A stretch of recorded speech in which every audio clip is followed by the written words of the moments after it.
Una violenta grandinata ha colpito Milano nel primo pomeriggio di lunedì 5 maggio, sorprendendo residenti e automobilisti. Il fenomeno, seppur breve, ha causato un netto calo delle temperature e imbiancato strade e marciapiedi, creando scenari insoliti per il periodo.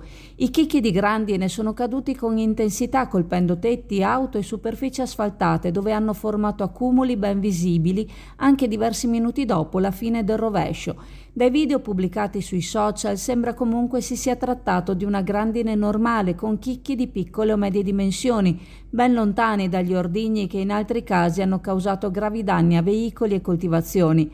Al momento non si registrano danni significativi. L'episodio rientra nel quadro di instabilità che sta interessando il Veneto in questi giorni, con temporali improvvisi e sbalzi termici dovuti al contrasto tra masse d'aria umida e instabile. Secondo le previsioni, fenomeni simili potrebbero ripetersi anche nelle prossime ore, in particolare durante le ore più calde della giornata. Allora siamo qua al Mix Market di Borgo San Giovanni, passavamo per caso, qui c'è Giulia. Senti Giulia, io questa notte purtroppo mi ero lasciato una coperta in più e mi sono svegliato un sacco di volte, quindi ho dormito malissimo. Mi sento un po' giù, ho bisogno di qualcosa per tirare su. Hai qualche consiglio da darmi? Sì, guarda, è appena arrivato questo energetico qua e provalo perché proprio si chiama non stop, quindi ti aiuterà sia in questa giornata allora e anche... Ce lo fai assaggiare così anche bello fresco e proviamo, bene?